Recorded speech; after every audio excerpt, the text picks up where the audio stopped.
La ocasión anterior denunciábamos, hermanos, cómo el evangelicalismo de nuestro tiempo ignora y desecha el mandamiento bíblico de disciplinar el pecado dentro de sus congregaciones. Y denunciábamos cómo ellos eligieron seguir sus postulados de la psicología, del humanismo y de la mercadotecnia antes que seguir la escritura con tal de tener un negocio rentable, al mero estilo del mercantilismo mundano. Pues cuando ellos mismos reflexionan sobre estas cosas, ellos mismos incluso mencionan estas expresiones: no es rentable, no funciona bien así, no va a caminar bien, no va a dar buenos resultados si estamos disciplinando y echando fuera a los que vienen a la iglesia. Y dado que ven la iglesia como un negocio que se mantiene por medio de las estrategias humanas y mercantiles de oferta y demanda y de promoción, es que implementan sus métodos para atraer personas y seguidores a sus redes sociales y a sus congregaciones. Y todas las estrategias humanas de la mercadotecnia son las que se utilizan para atraer a los seguidores, para atraer a las personas supuestamente a Cristo. Y dado también a que la filosofía del mercantilismo mundano es el cliente siempre tiene la razón, hablar de excomunión en tales congregaciones es impensable. Es incluso antagónico a todos sus conceptos ideológicos de captación de personas que llaman crecimiento. Y ya que se guían más que por la escritura, por las técnicas mercantiles, entonces la excomunión, hermanos, es algo impensable para ellos. De hecho, es opuesto a la mercadotecnia, que lo que busca es captar y recibir y traer más y más y más. Excomulgar a alguien entonces es completamente opuesto a esa corriente, a esa filosofía, a esa manera de pensar. Y esas premisas mercantiles de el cliente siempre tiene la razón, es decir, porque si tú le llevas la contra ya no te va a comprar, se va a ir, no se va a quedar. Entonces tienes que darle por su lado, tienes que darle la razón para que se quede. Y así es como se conducen a las iglesias en el evangelicalismo hoy en día. Hay que darle la razón, no hay que hacer que se sienta mal para que no se vaya. Y excomulgarle, como les decía, es totalmente antagónico a sus filosofías con las que dirigen las iglesias. Pero la excomunión es lo que enseña la Escritura contra el pecado que se ha endurecido, como hemos visto todas estas semanas. Es lo que nuestro Señor mismo Jesucristo enseña. Y es lo que toda iglesia que se precie de ser cristiana y de seguir a Cristo debe hacer. Es lo que toda iglesia que se precie de seguir a Cristo y no desee ser abandonada por Él, debe hacer. Porque si siguen entonces las técnicas del mercantilismo, abandonarán a Cristo y serán abandonados por Él. Pero ya que estamos hablando de la excomunión, ¿en qué consiste la excomunión? ¿Cómo se practica? ¿Se puede volver si ha sido alguien excomulgado? Estas y otras preguntas son las que vamos a tratar de responder el día de hoy en nuestro tema de la excomunión. Mateo 18, 17 nos dice: si no los oyere a ellos, dilo a la iglesia. Y si no oyere a la iglesia, tenle por gentil y publicano. En esta ocasión vamos a considerar este versículo bajo los siguientes encabezados. Vamos a ver qué es la excomunión. Enseguida vamos a ver cómo se practica la excomunión. Y por último vamos a ver cómo se regresa a la comunión. Pero veamos primero qué es la excomunión. La ocasión anterior vimos brevemente los dos grandes motivos de excomunión. Primero, que no escuche el reconvenimiento de la iglesia, ya sea por medio de la exhortación general, por medio de la exhortación de los comisionados o por medio de la exhortación del oficial. El que no escuche estos reconvenimientos, entonces nos dice el texto, tenle por gentil y publicano. ¿Qué veíamos que es la excomunión?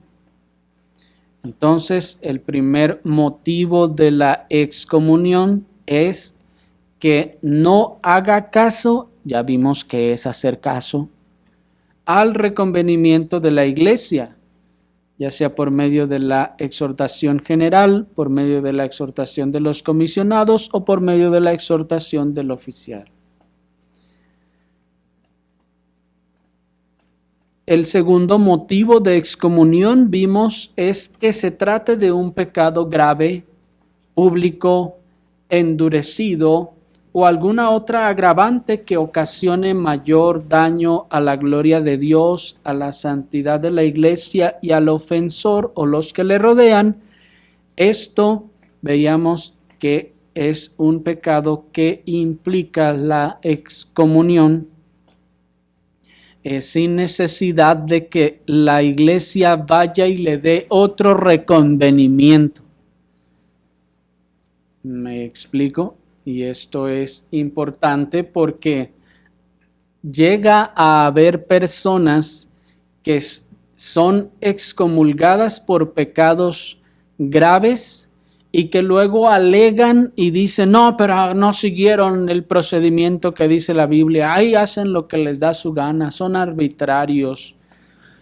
¿Por qué no siguieron el procedimiento? Es que no me exhortó toda la iglesia, se saltaron ese paso. O se saltaron todos los pasos. Bueno, aquí vemos en 1 Corintios 5 que ¿quién fue con aquel y le reconvino? ¿Y quién tomó los testigos y luego fueron con aquel en 1 Corintios 5?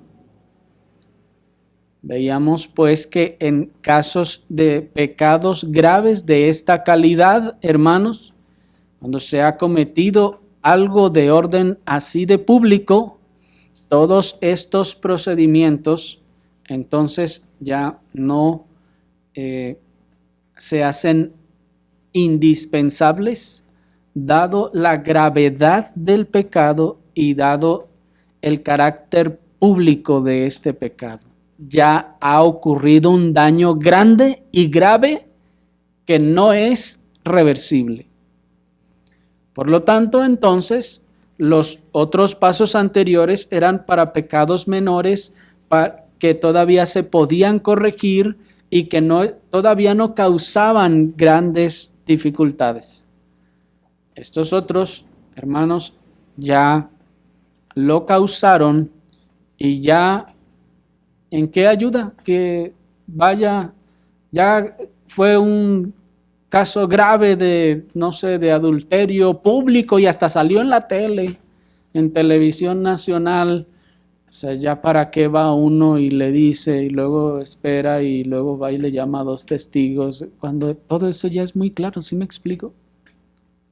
Ya no tiene necesidad ni razón para seguir este otro procedimiento.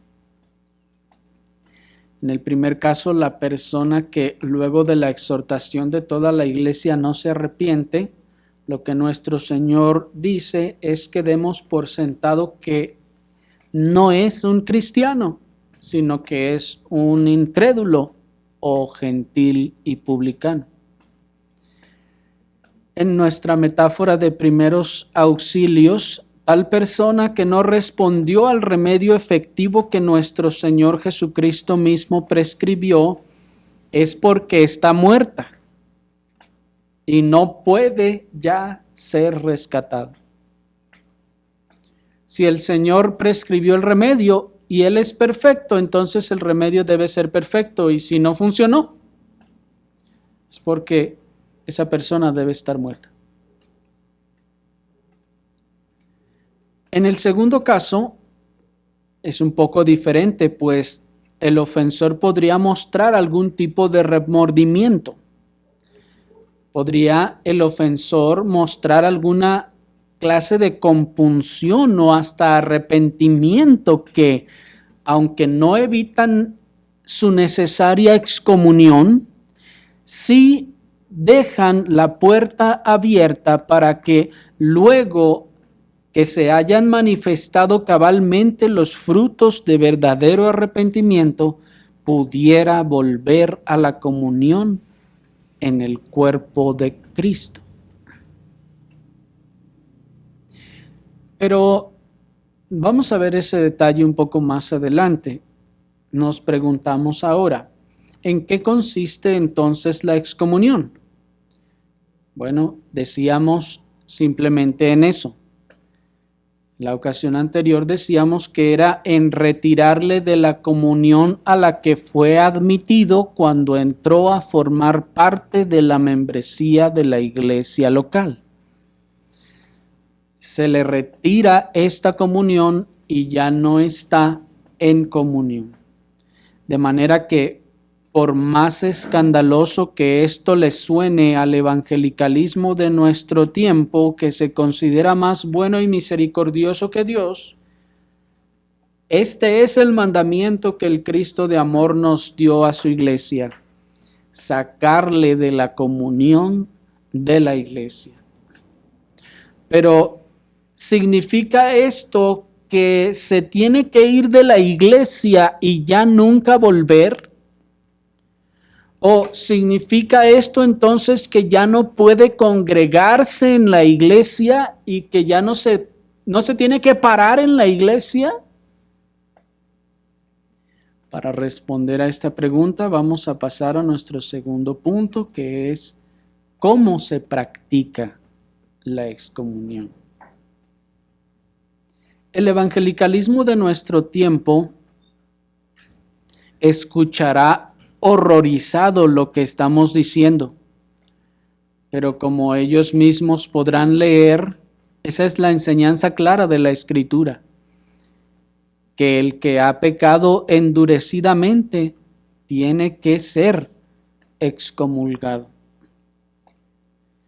¿Y en qué consiste entonces esa excomunión en la práctica?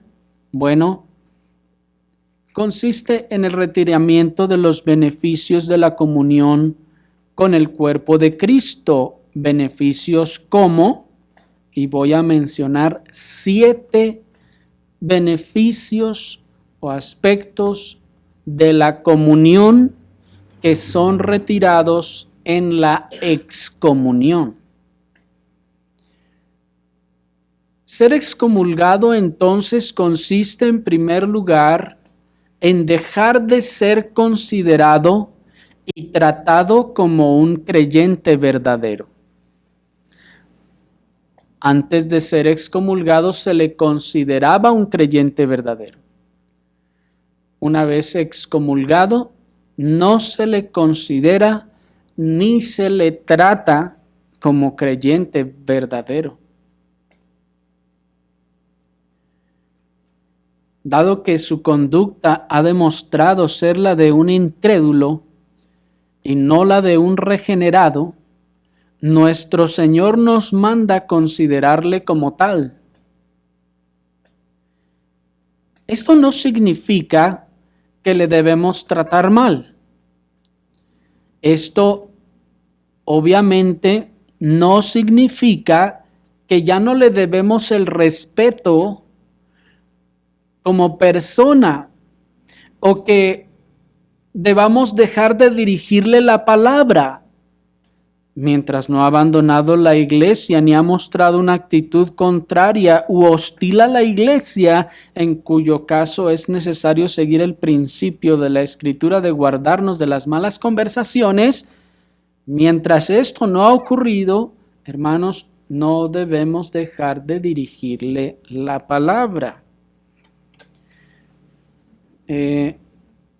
Y hago la aclaración que mientras no ha abandonado la iglesia, hermanos, porque es algo muy común que una gran parte de personas que han sido excomulgadas o que son puestas en disciplina, de inmediato abandonan la iglesia.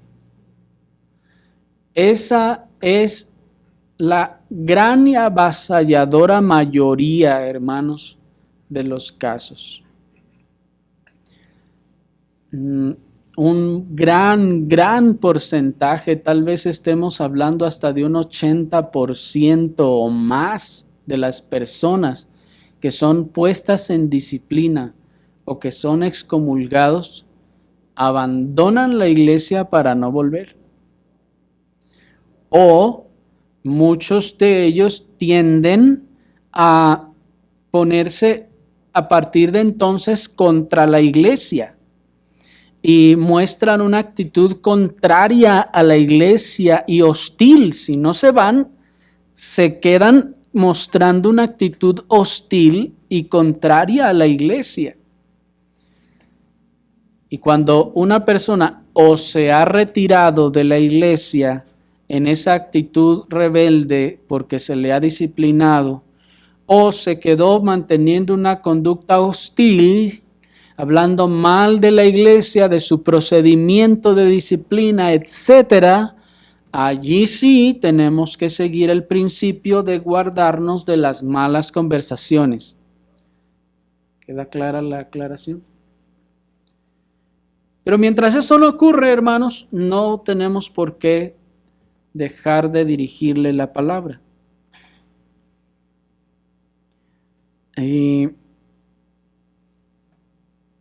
Sin embargo, todo esto sí significa que no debemos esperar de esta persona entonces una conducta regenerada,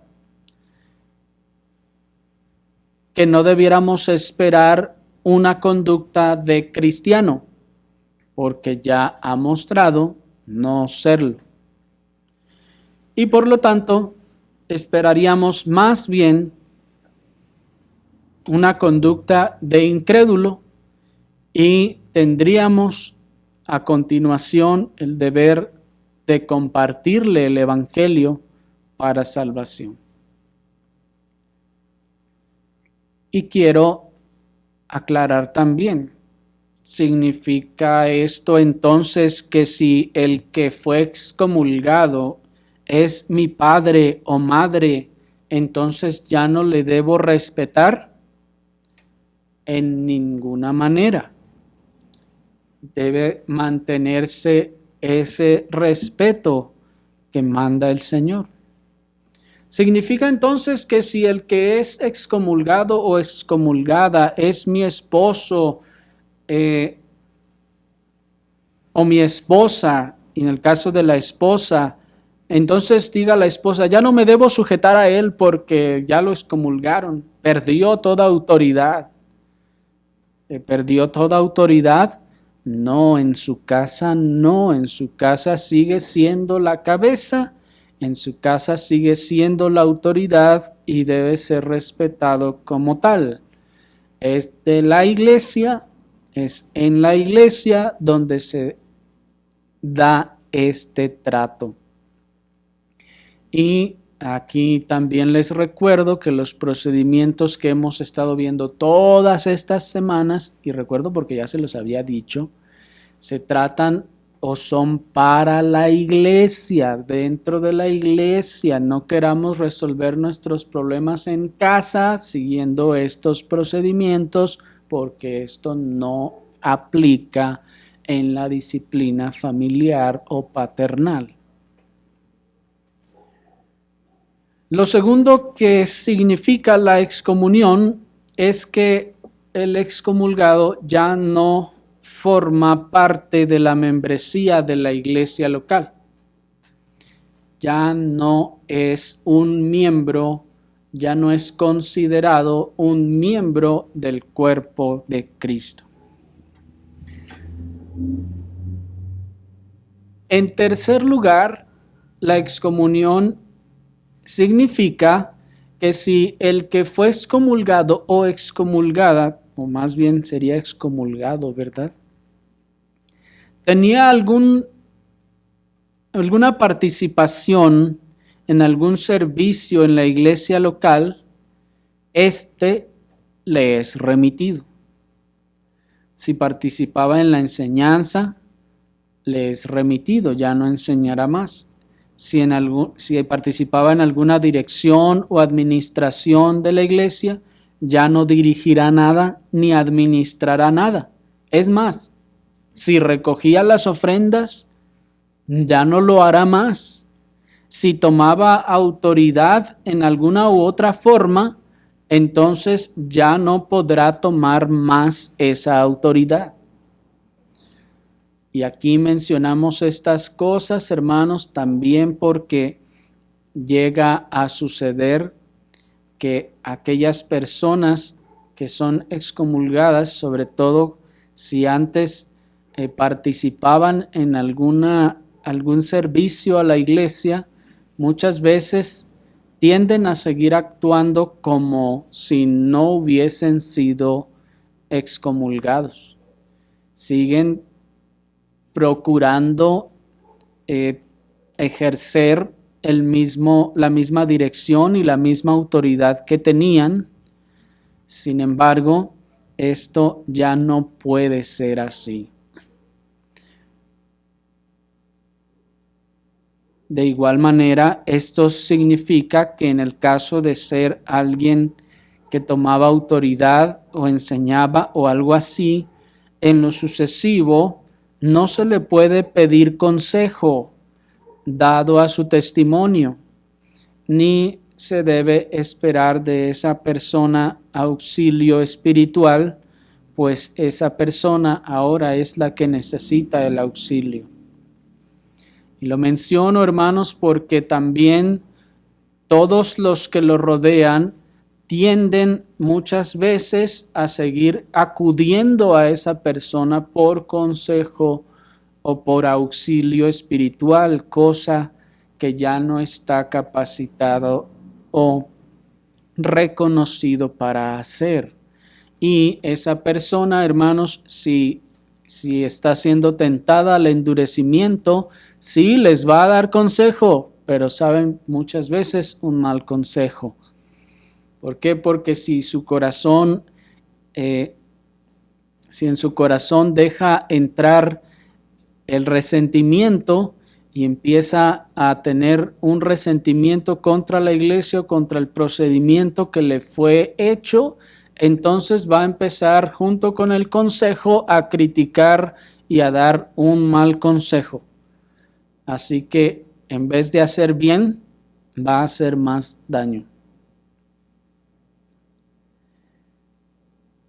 La excomunión, en cuarto lugar, significa que entonces, como ya no es miembro, ya no es convocado a las reuniones de la membresía, ni tiene más voz ni voto en la iglesia. Es decir, que ya no se le llama a reunirse y ya no tiene más voz y voto. Esto también, hermanos, cabe mencionarlo, pues muchas personas todavía que han sido excomulgadas pretenden querer seguir influyendo con su opinión sobre cómo debieran hacerse ciertas cosas. Y al hacerlo, al estar manifestando su opinión, muchas y la mayoría de las veces sesgada por un cierto rencor por el procedimiento que se le haya llevado, estas influencias o estos comentarios serán entonces negativos.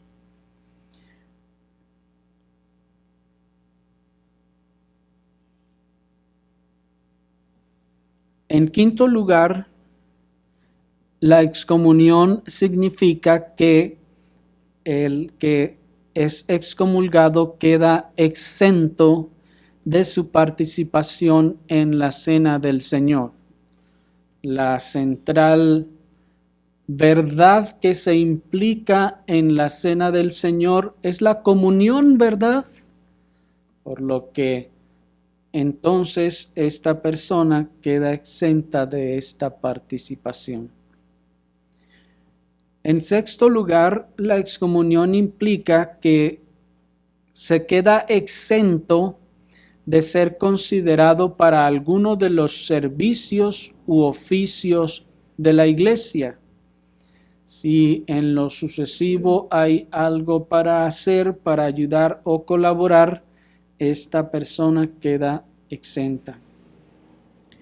Y en séptimo lugar, esta excomunión significa que el excomulgado pierde la armonía y la comunión espiritual con el cuerpo local de Cristo. Pierde entonces esa armonía con ese cuerpo, y esto, hermanos, en la práctica es muy notable. Se encuentra con cierta facilidad tan solo en el hecho en el que ya empieza a manifestar y decir, no, es que yo ya no estoy de acuerdo con eso, o yo no estoy de acuerdo con esto otro, o no me pareció bien que hicieran esto. Toda la iglesia, toda la membresía a una consideró que eso debiera ser así, y esa sola persona dice, no, pero yo no estoy de acuerdo. ¿Sí me explico? Y para esa persona entonces su opinión tiende a ser más importante que la de toda la iglesia reunida.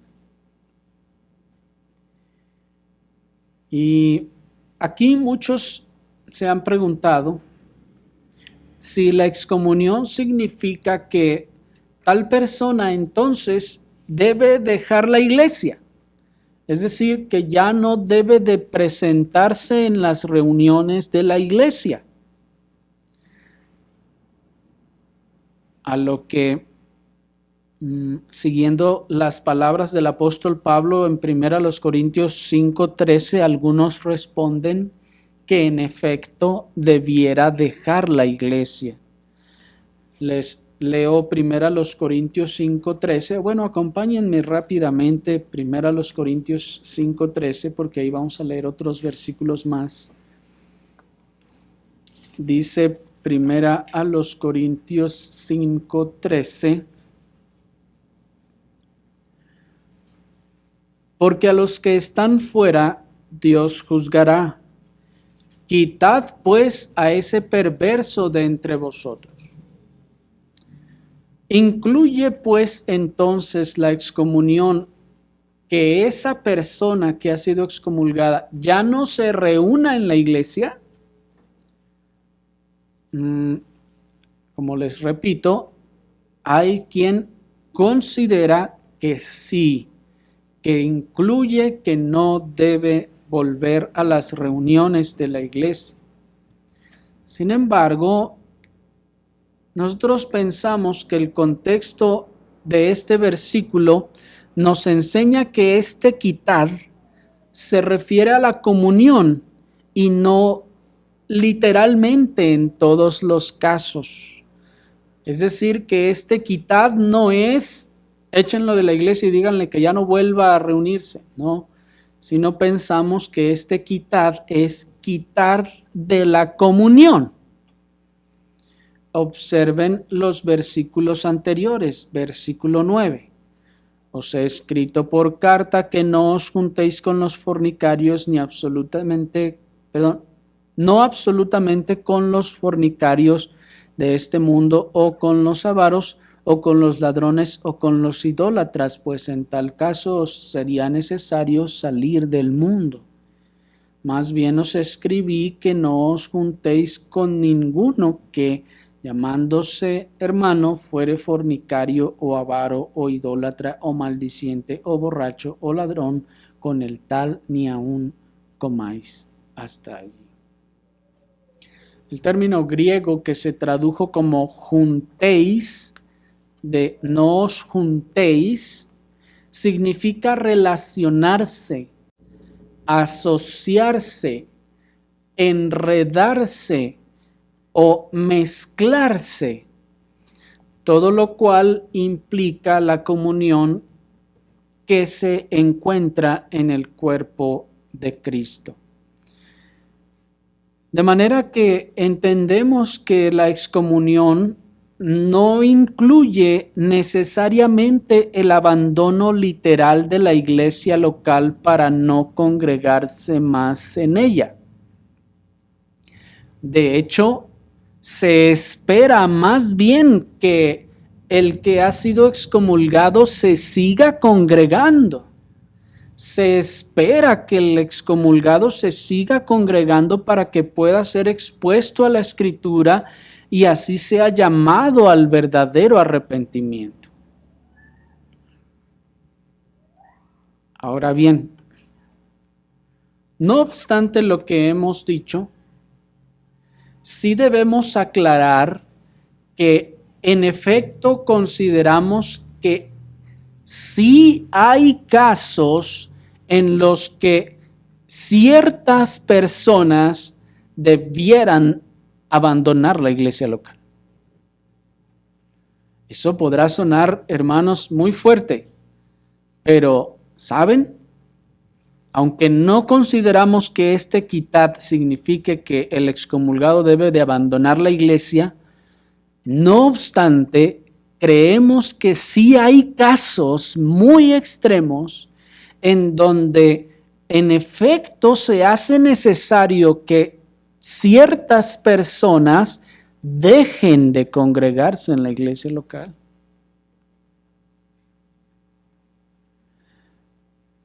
Los que abogan por el completo abandono de la iglesia local por parte del excomulgado argumentan que en el pasaje de 1 Corintios 5 se infiere que aquel fornicario fue en efecto expulsado de las reuniones de la iglesia, incluso por haber sido entregado a Satanás.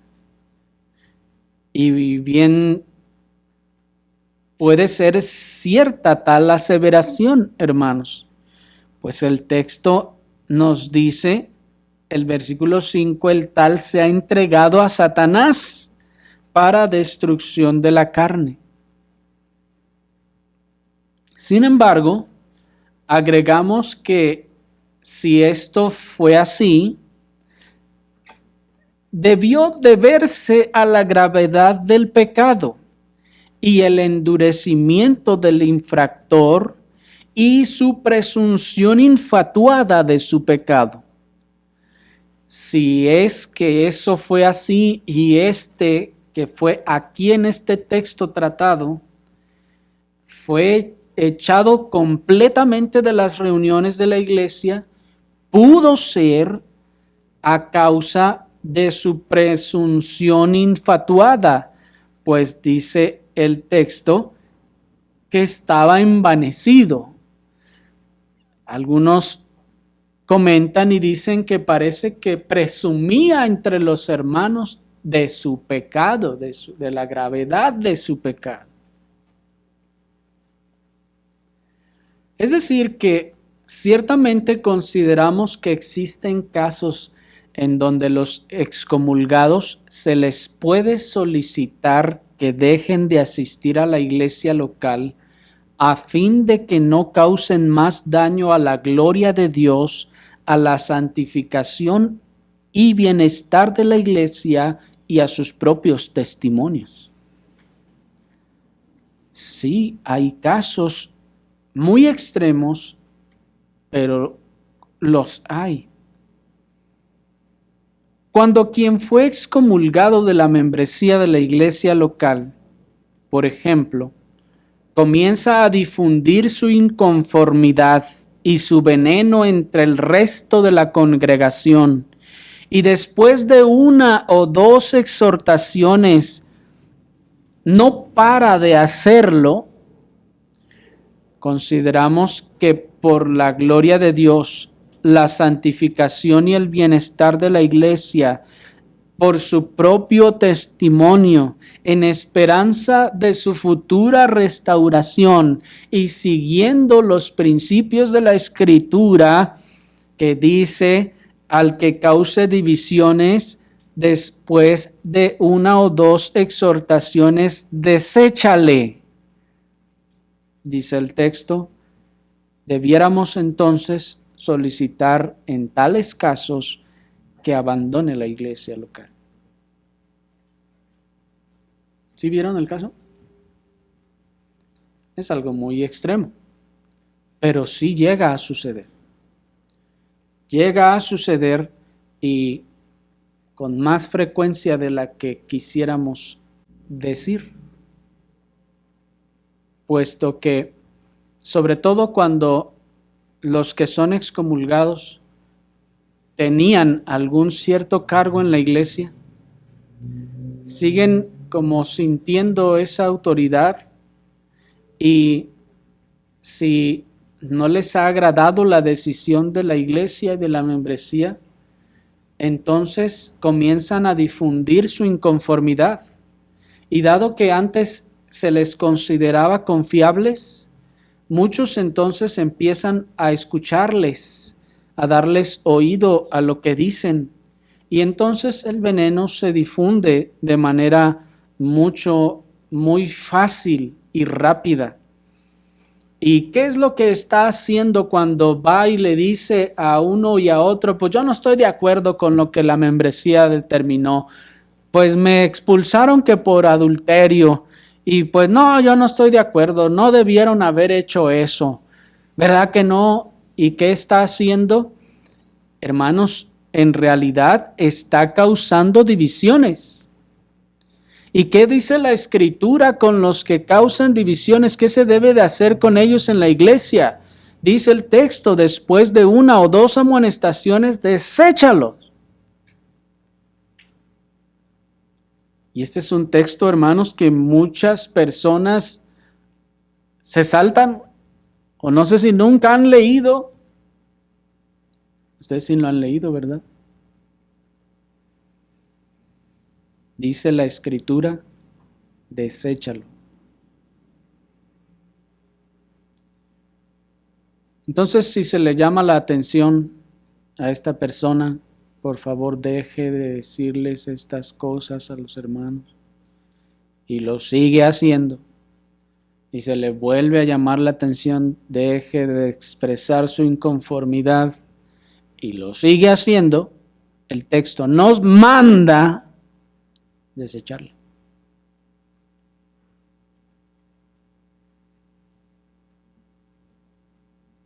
Miren qué opuesto, ¿verdad?, a ese espíritu mercantilista de no, entre más seamos mejor, hay que traer más, no hay que perder a nadie. Aquí las metas, los corazones, los objetivos están puestos en dos lugares diferentes. La Escritura los tiene puestos primeramente en la gloria de Dios, en la santificación y el bienestar de la iglesia y en el testimonio del ofensor. Y en el evangelicalismo se tienen puestos los ojos y el corazón en los números, en que seamos más, en que seamos grandes, que seamos famosos, etc.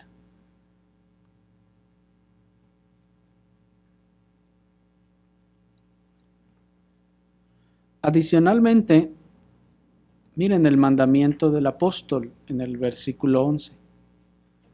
Más bien os escribí que no os juntéis con ninguno que, llamándose hermano, fuere fornicario, o avaro, o idólatra, o maldiciente, o borracho, o ladrón. Con el tal, miren el texto, ni aun comáis.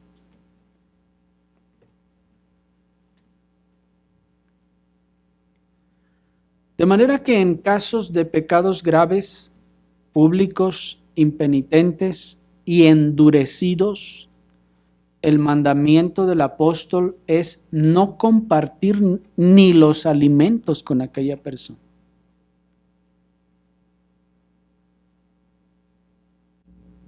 Ahora bien,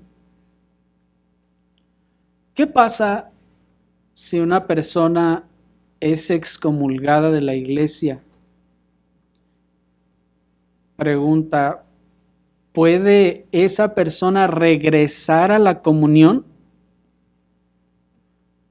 ¿Puede volver? No estamos hablando de la que fue expulsada, ¿verdad? Es decir, aquel caso en donde se le ha tenido que pedir que se vaya, que no se reúna en la iglesia, ya sea por algún tiempo o de manera definitiva. ¿Puede el excomulgado o la excomulgada regresar a la comunión? Bueno, hermanos, debemos decir que desde luego que sí. Claro que puede volver. ¿Cómo? ¿Cómo es que vuelve? Bueno, para tratar ese asunto vamos a nuestro tercer y último punto, que es cómo se regresa. Como ya hemos visto y repetido desde el principio, hermanos, el propósito de este proceso disciplinario es la gloria de Dios, la santificación de la iglesia y la restauración del ofensor, en ese orden de prioridades. Y si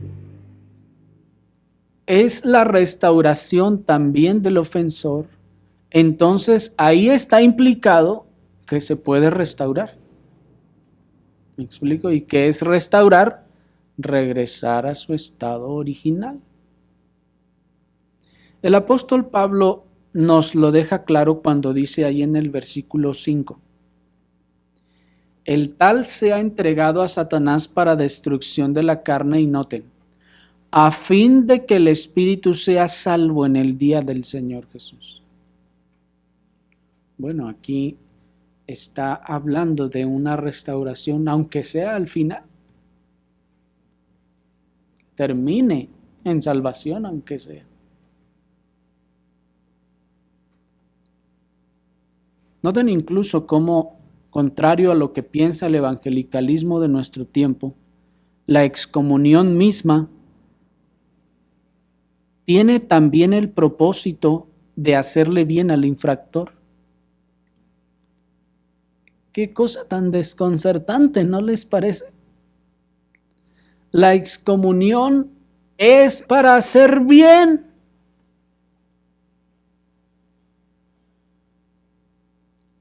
Qué cosa tan sorprendente.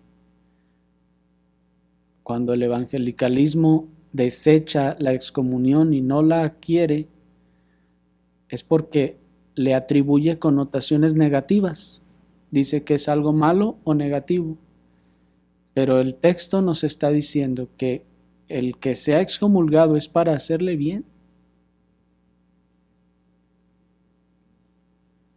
La Escritura también nos da testimonio de que ciertamente el que ha sido excomulgado, si era creyente, Si el Señor manifiesta su misericordia luego que ha sido excomulgado, y allá en su excomunión el Señor sigue tratando con él y con su corazón, el Señor le traerá el arrepentimiento. Eso es lo que nos dice 2 Corintios 2, 6 al 11, dice la Escritura. Le basta a tal persona esta reprensión hecha por muchos. Así que, al contrario, vosotros más bien debéis perdonarle y consolarle para que no sea consumido de demasiada tristeza. Por lo cual os ruego que confirméis el amor para con él, porque también para este fin os escribí, para tener la prueba de si vosotros sois obedientes en todo. Y al que vosotros perdonáis, yo también, porque también yo lo que he perdonado, si algo he perdonado, por vosotros lo he hecho en presencia de Cristo, para que Satanás no gane ventaja alguna sobre nosotros, pues no ignoramos sus maquinaciones.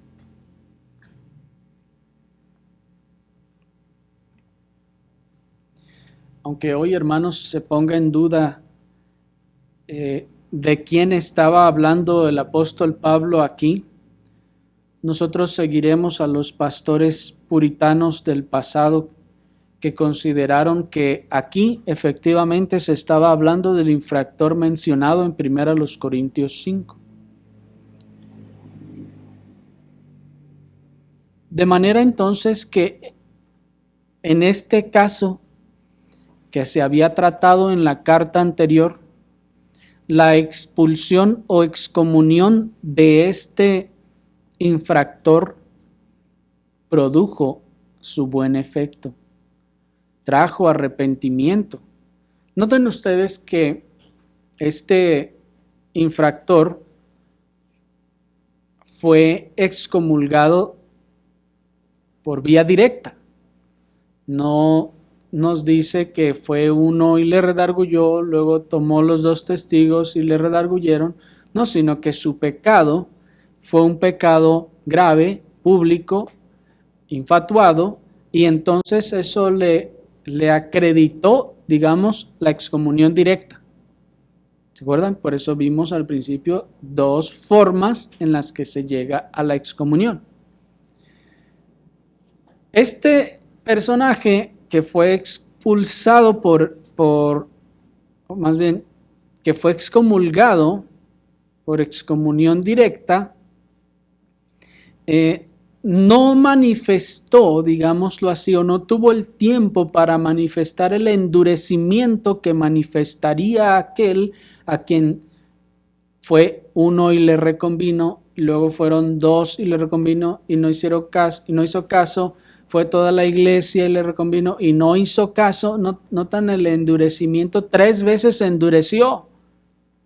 Pero el otro, dado la gravedad de su pecado, no tuvo tiempo de endurecerse de tal forma, me estoy explicando, sino que dado que fue directamente excomulgado, entonces, a causa de su pecado, esta persona no mostró ese endurecimiento, al menos en este caso, no significa que en todos es así. De tal manera que al ser excomulgado, al ser redarguido de esta forma por toda la iglesia, es excomulgado no porque no se le considere del todo cristiano, porque se haya llevado el proceso y se vio ese endurecimiento, sino por su pecado, me expliqué. De tal manera entonces que siendo cristiano, allá fuera en la excomunión, el Señor seguirá tratando con su corazón. Porque si es creyente, el Señor seguirá tratando con su corazón en comunión o en excomunión. Y allá, en la soledad, y decimos en la soledad porque la instrucción es, no te juntes con él. En la soledad de la falta de la armonía y la comunión con el resto del cuerpo, el Señor tratará con su corazón y puede producir en esa persona arrepentimiento. Observen entonces los términos en los que el apóstol habla de la restauración de este que había sido entregado a Satanás en la carta anterior. Primeramente, toda la iglesia le redarguyó unánimemente, nos dice el versículo 6.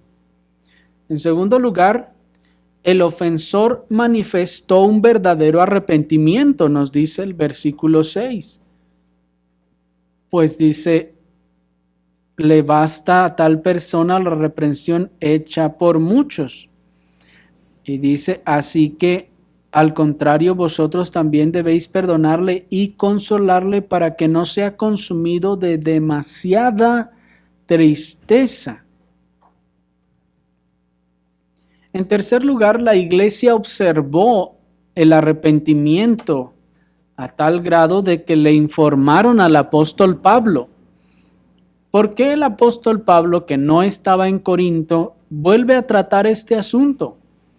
Porque los hermanos de Corinto seguramente observaron esa tristeza, ese arrepentimiento, y le informaron al apóstol Pablo por alguna vía, y cuando él se entera de que esta persona que había sido excomulgada estaba manifestando estas marcas de arrepentimiento, enseguida el apóstol manda en cuarto lugar a perdonarle y a consolarle de tan profundo arrepentimiento. Pues noten que si el apóstol les dice perdónenle y consuélenle, es porque para él es claro que eso no solo es un sentirse mal y ya, sino que él pudo discernir un verdadero arrepentimiento en las actitudes que seguro le habían informado a él. ¿Me explico? Entonces, enseguida el apóstol dice que la iglesia debía confirmar su amor para con él en el versículo 8. De manera que, ¿cómo iban a confirmar el amor para con él? Precisamente, hermanos, volviendo a recibirle en la comunión. Un miembro que ha sido excomulgado por cualquier pecado, una vez que ha mostrado un verdadero arrepentimiento durante un tiempo razonable, puede ser admitido nuevamente en el seno de la iglesia local, en la membresía. Y decimos que mostró un verdadero arrepentimiento durante un tiempo razonable porque es necesario estas dos condiciones. Uno, que el arrepentimiento sea verdadero. Ya vimos los tres componentes del arrepentimiento, ¿se acuerdan? Estos deben manifestarse, no solo un arrepentimiento de dientes para afuera, como decimos, o emocional. Debe de mirarse también que involucre, recuerdan ustedes, la voluntad, los afectos y también la mente. Se puede mirar estas cosas. Si una persona luego de ser excomulgada viene y nos dice, no, sí, no, yo ya me arrepentí, hermanos, sí, no, yo sé que no, fue grande mi pecado, no saben, sí, no, y yo ya me siento bien arrepentido, aleluya. ¿Consideran que ese es un arrepentimiento genuino? ¿Qué le falta allí? Los afectos, ¿no? La mente podrá estar allí razonando y reconociendo, sí, hice mal, sí, esto es grave, sí, así, pero yo me siento igual. ¿Sí me explico? O lo opuesto, alguien que puede estar chille y llore y nada de voluntad para dejar el pecado. Así que eso es lo que debe entonces también poder discernir la membresía, la iglesia, antes de recibirle nuevamente a esa comunión. Ahora bien, decimos un tiempo razonable porque no a la primera que manifieste o diga que se arrepintió, decimos, bueno, no está bien, entonces venga. No, hermanos, ese arrepentimiento también tiene que pasar la prueba del tiempo. Es decir, que debe de manifestarse durante un tiempo razonable, porque alguien puede intentar producirlo por su propia fuerza y poder tener alguna apariencia temporal que después desaparezca. Así que después de haber visto ese arrepentimiento durante un tiempo razonable, puede ser admitido. Esto es lo mismo que nuestro Señor nos dice allí también en Mateo capítulo 18, donde estábamos leyendo, y dice en el versículo 21, entonces se le acercó Pedro, y miren cómo todo esto está dicho en el contexto de la disciplina que nos viene diciendo en los versículos anteriores.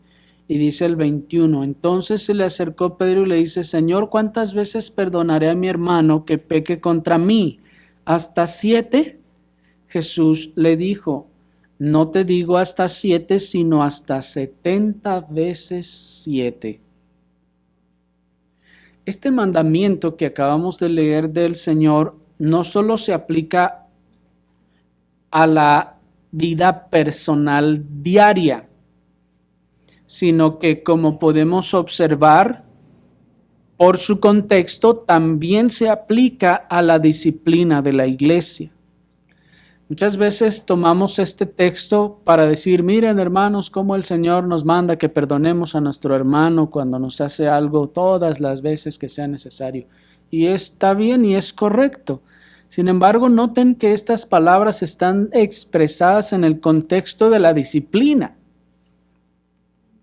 De manera que, aplicándolo a la disciplina, el Señor nos está diciendo que todas las veces que, ya sea que fui yo o llevé los 2 testigos y el hermano se arrepiente y pide perdón, todas esas veces le debemos perdonar.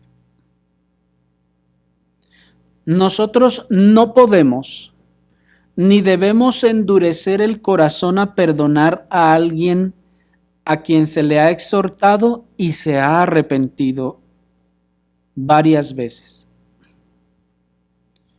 Y no podemos decir, pues es que ya le he exhortado como 20 veces de pecados diferentes, ¿verdad? Porque si es del mismo pecado, entonces ya no debió haber sido 20 veces. La segunda ya debió ser con testigos y la tercera con toda la iglesia. ¿Me siguieron? Pero ya le he exhortado 20 veces de 20 pecados diferentes y las 20 veces se ha arrepentido, sí. Pues aún sean 70 veces 7, dice el Señor.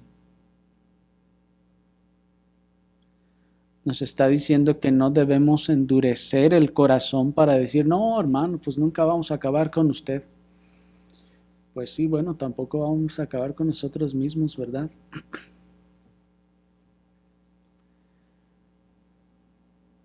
Hacer tal cosa de endurecernos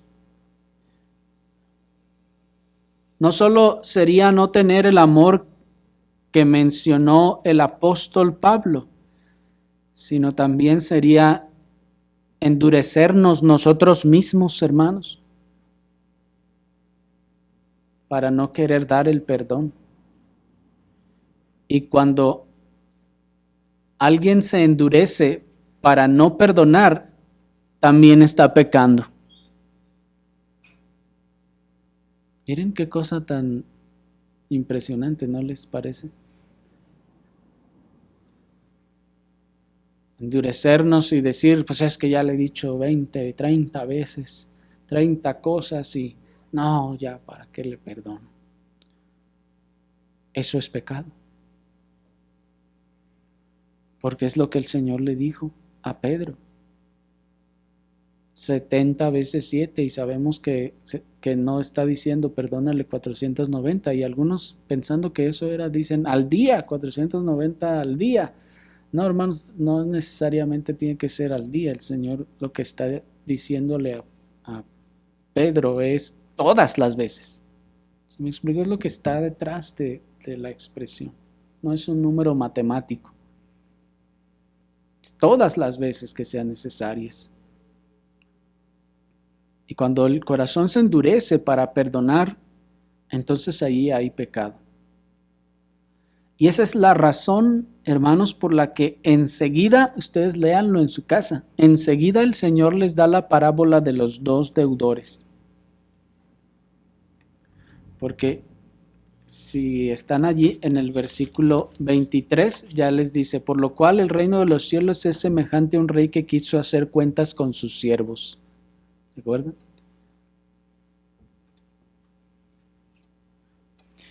¿Y qué es lo que el Señor entonces está diciendo con esta parábola? Que si nos endurecemos, entonces nosotros somos como ese siervo malvado, al que se le perdonó mucho y no quiere perdonar poquito.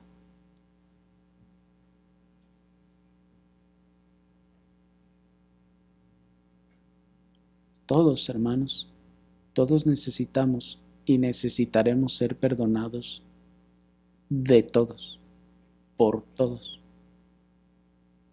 Es el orgullo carnal lo que nos hace pensar que nosotros no necesitaremos ser corregidos o ser exhortados. Todos necesitamos y necesitaremos ser perdonados por todos, hermanos, y que todos nos perdonen. Y si lo tenemos eso en la mente y en el corazón, entonces no debiéramos verlo como algo denigrante o como que se nos está humillando cuando se nos corrige o como que se nos está rebajando o pisoteando cuando se nos llama la atención o se nos llama al arrepentimiento en alguna cosa. Porque todos seremos llamados a eso, hermanos. Todos nosotros. Y esa es la esperanza que nos transmite el Señor y este texto, que si 70 veces vamos en arrepentimiento, 70 veces seremos perdonados. Digo, 70 veces 7. De tal manera que puede uno que ha sido excomulgado volver a la comunión de la iglesia local. La respuesta es sí. ¿Y cuántas veces? 70 veces 7. O sea que alguien puede ser excomulgado 70 veces 7 y 70 veces 7 volver a la comunión de la iglesia. Eso es lo que nos dice el texto. Pero el texto, otra vez, no busca señalarnos un número matemático, porque ya tal vez alguno ya está pensando, no, pero ¿cómo tantas? Y que aquí, que allá. No, a ver, es que no se trata de un número matemático. El Señor está diciendo, tú debes tener la disposición en tu corazón de hacerlo todas las veces que sea necesario. Difícilmente, o casi podríamos decir que imposible que suceda. Pero lo que el Señor manda es la disposición de hacerlo. ¿Me explico? Dado todo lo que hemos estado viendo, ¿cuántas veces creen, hermanos, que un creyente, luego de ser excomulgado, podrá seguir con la misma vida y otra vez, y otra vez, y otra vez, y otra vez, y otra vez, hasta las 490 veces? ¿Sí me explico? Por lo que no se trata de un número, se trata de un corazón, de la disposición del corazón a recibirle todas las veces que sean necesarias. Pero nos vamos a dar cuenta, hermanos, que ya cuando vayamos tal vez por la tercera, la cuarta o la quinta, esa persona o se va a ir de la iglesia o o va a manifestar su incredulidad, que en realidad no era creyente. No sé si me explico. Pero tampoco debemos o quisiéramos poner números, ¿no, hermanos? Porque no se trata de los números en este sentido. Vayamos entonces, hermanos, al Señor en oración.